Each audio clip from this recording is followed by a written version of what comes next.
deməli, oktyabrın 1-dən Bakıda məktəbli avtobusları layihəsinin artıq icrasına başlanılmalı idi. Biz bu barədə burada bu studiyadan xəbər vermişdik. Bir sıra məktəblərə şamil ediləcəkdi, pilot layihədir, pilot formasında hələ ki. Amma ayın 1-i gəldi, məktəbli avtobusları gəlib çıxmadı. Nə baş verdi, niyə alınmadı? Ekspertlərin də fikirlərini almışıq. Gəlin əvvəlcə sujet izləyək.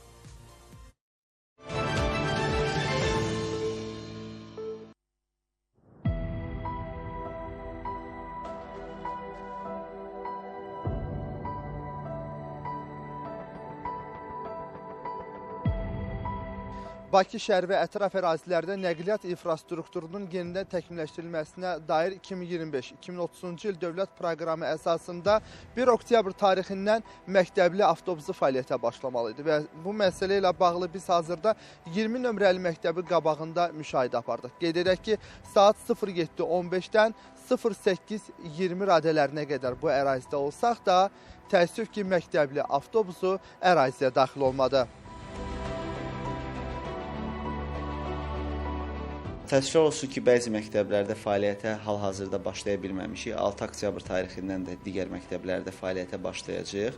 Buna əsas səbəb olaraq dəyişən məktəb cədvəlləridir. Haradakı valideynlər qeydiyyatdan keçdikdə dərs cədvəllərini özləri sistemə daxil edirlər. Amma daha sonra cədvəllərdə dəyişiklik olduğuna görə biz bu günlərin başlaya bilmədik seçilmiş məktəblərdə. Həmin məktəbləri önümüzə gələn həftənin 1-ci günündən başlaya biləcəyik. Dərs cədvəllərinin hansı səbəblərdən sonradan dəyişdirilməsi ilə bağlı Elm və Təhsil Nazirliyinə sorğu ünvanladıq. Sorğumuza cavab olaraq bildirildi ki, dərs cədvəllərində dəyişikliklərin edilməsi Ümumi Təhsil Müəssisəsinin nümunəvi nizamnaməsinə əsasən sözgedən Ümumi Təhsil Müəssisəsi tərəfindən həyata keçirilir.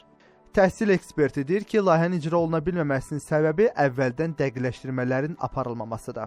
Sistemi artıq qurub, ən azı pilot layihə olsa belə istifadəyə veririksə, bunun üçün alt bir baza formalaşdırılmalı idi, bütün məlumatlar orada dəqiqləşdirilməli idi və ondan sonra valideyn razılığı da alınmalı idi ki, qiymətlərlə bağlı artıq tariflə bağlı valideynlər də məlumatlı olsunlar. Ondan sonra şagirdlərin daşınması həyata keçirilməli idi. Amma görünən ondan ibarətdir ki, sadəcə biz söz verdik ki, bu prosesi həyata keçirəcəyik, amma təəssüflər olsun ki, prosesi həyata keçirməyimizlə bağlı hal-hazırda ciddi problemlərlə üzləşmişik. Daşıyıcı şirkətin rəhbəri gələn həftə fəaliyyətə başlaması nəzərdə tutulan məktəbli avtobusların abunə haqqının da təsdiqləndiyini bildirdi. Hər kəsi qapıdan götürürük və məktəbə qədər çatdırırıq. Eyni zamanda məktəbdən tam qapıya qədər çatdırırıq.